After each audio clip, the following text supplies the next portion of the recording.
गंगा नदी की एक पतली धारा को पार करने पर जो पहला गांव आता था वही था कठरीपुर। दूर से देखने पर लगता जैसे ये गांव नदी की गोद में सो रहा हो। चारों तरफ हरियाली, खेतों में झूमती धान की बालियां, आम और नीम के पेड़ और उनके नीचे बैठे बच्चे, बकरियां चराते हुए बूढ़े चरवाहे और कहीं कहीं से आती बैलों की घंटियों की आवाज। हवा में मिट्टी की सुगंध और खेतों में गूंजते लोकगीत इस गांव की पहचान थे।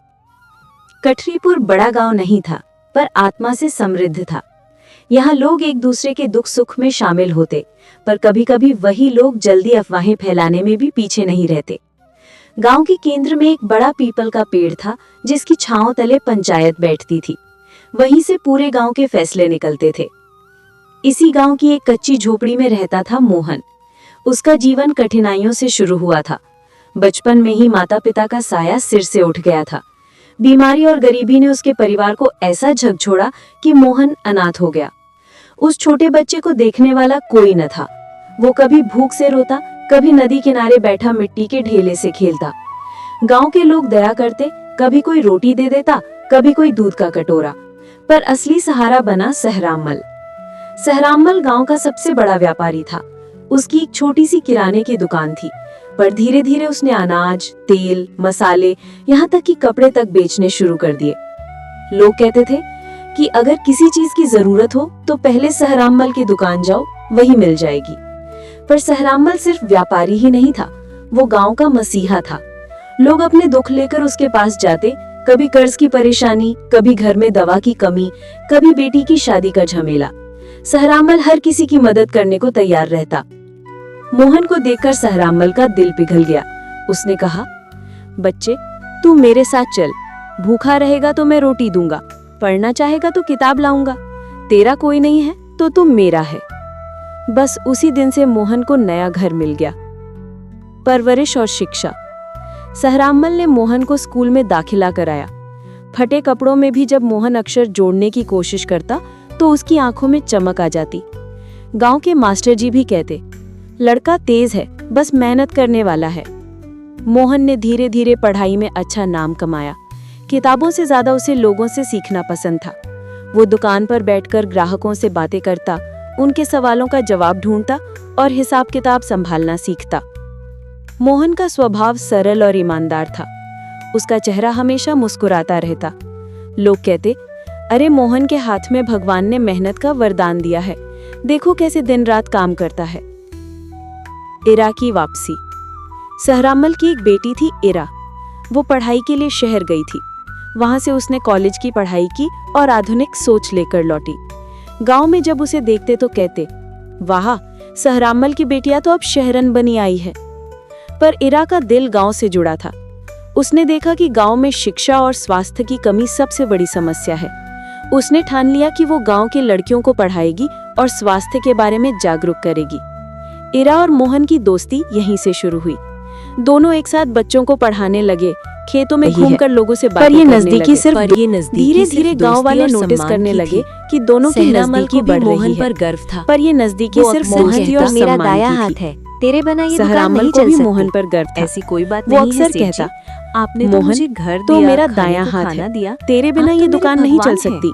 एक समय ऐसा आया गांव जब में नई पंचायत पहल। ने तय किया कि एक समय ऐसा आया कि पंचायत ने तय किया कि गांव में सामुदायिक पाठशाला और स्वास्थ्य कोठी बनाई जाएगी। इसके लिए पैसे इकट्ठा करने का काम सहरामल को सौंपा गया। दाताओं से रुपए लिए, सहरामल ने दानदाताओं से रुपए लिए, उनका हिसाब किताब रखा और सारे दस्तावेज, बिल और रसीदें एक तिजोरी में जमा कर दिए। बार कहता, वो बार बार जनता का पैसा है, इसका भाई, हिसाब साफ जनता होना का चाहिए। पैसा है, गांव इसका वाले खुश हिसाब थे साफ होना कि अब चाहिए। उनके बच्चों को अच्छी शिक्षा गांव मिलेगी वाले खुश थे और कि अब बीमार उनके पड़ने बच्चों को पर अच्छी पास में ही शिक्षा इलाज मिलेगी होगा। और पर बीमार खुशियों पड़ने पर पास किसी में की ही नजर इलाज लग होगा। गई।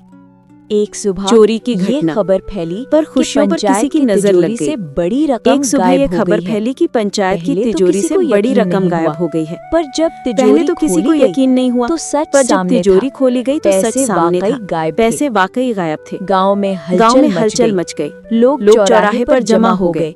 औरतें कानाफूसी करने लगी, बूढ़े लोग सिर हिलाने लगे। अरे किसने इतनी हिम्मत की? और वो सीधे मोहन पैसे पर गए गिरी। तो पाठशाला का कहा काम गया कि कैसे किसी होगा? ने मोहन के पास ये एक तो गांव पुराना की बैग इज्जत पर देखा था। धब्बा है। साथ ही ये भी आरोप कि तिजोरी मोहन की पर। चाबी कभी-कभी इसी बीच मोहन ही एक अफवाह संभाल उड़ी लेता था और जब वो सीधे सहरामल मोहन पर बाजार गिरी। जाते थे।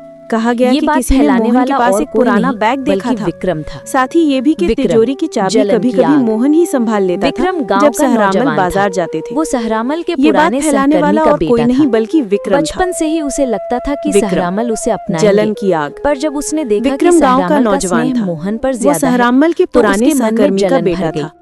बचपन से ही उसे लगता था कि सहरामल उसे अपनाएंगे। बड़े थे पर जब उसने देखा कि सहरामल का स्नेह मोहन पर ज्यादा है तो उसके मन में जलन भर गई थी। वो खुद बेरोजगार चोरी था। की घटना उसके हुई, सपने बड़े थे सहरामल पर ने मेहनत फायदा कम उठाया। था। मोहन पर मोहन वो की पंचायत ईमानदारी में और जोर गांव जोर में से मिल रही बोला, इज्जत उसे खटकती थी। इसलिए जैसे ही चोरी की घटना हुई उसने मौके का फायदा उठाया। शक्की मिली-जुली वो पंचायत में जोर जोर से बोला, दिल कहता था मोहन के कि पास ही मोहन तिजोरी की निर्दोष चाबी है। रहती थी, पर वही सबूत बैग कुछ उसके घर और में मिला इशारा है कर रहे थे। और कौन कर सकता है चोरी? ईरा भी भीतर से टूट गई। गांव की उसने प्रतिक्रिया। सोचा पंचायत क्या में मोहन शोर ऐसा मच कर गया। सकता है? सच कह रहा है नहीं, विक्रम, सहरामल ने वो अंधा इंसान भरोसा नहीं किया है मोहन आप पर। लोग मुझ पर अनाथ भरोसा लड़के को कैसे सिर पर हमने चढ़ाना ही ये बैग गलती मेरा थी। नहीं, गांव वाले सुनने मुझे से सहरामल घबराया चुप जा रहा खड़े है। रहे। गांव में जिस दिन मोहन पर चोरी का इल्जाम लगा उस रात पूरा गांव जैसे बेचैन था। चौपाल पर आग के अलाव जल रहे थे और लोग वहीं बैठकर कानाफूसी कर रहे थे। देखा, अनाथ है, भरोसा नहीं करना चाहिए था। सहरामल ने बहुत ज्यादा सर चढ़ा दिया था। किसी का असली चेहरा कब सामने आ जाए कौन जाने। अगर मैं रो पड़ा तो लोग कहेंगे चोर पछता रहा है, अगर चुप रहा तो कहेंगे सबूत नहीं है। तो अब क्या करूं? उसने मन ही मन कसम खाई कि सच सामने आएगा। ईरा सारी रात करवटें बदलती रही। वो मोहन को बचपन से जानती थी। उसकी सादगी, उसकी मेहनत, उसकी आंखों की ईमानदारी, ये सब झूठा नहीं हो सकता। पर सवाल ये था कि चोरी किसने की। सुबह सुबह उसने तय किया कि वो खुद जांच करेगी। उसने पिता सहरामल से कहा, बाबा, मुझे मोहन पर भरोसा है, पर अगर आप भी चुप रहेंगे तो गांव कभी सच नहीं जान पाएगा। मुझे खोजबीन करने दीजिए। सहरामल ने गहरी सांस ली और बोले, जा बेटी, पर सावधान रहना, सच की राह आसान नहीं होती। ईरा सबसे पहले मोहन की झोपड़ी पहुंची। वहां गांव के कुछ लोग अब भी ताने कस रहे थे। क्या मिलेगा अब, सबूत तो मिल गया है। पर ईरा ने किसी की परवाह नहीं की।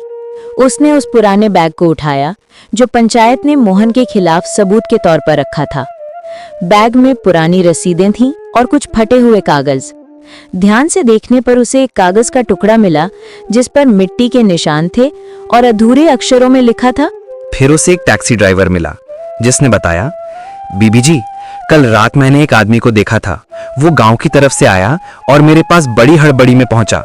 हाथ में बोरियां थी, भारी लग रही थी। ईरा ने तुरंत पूछा, कैसा आदमी था?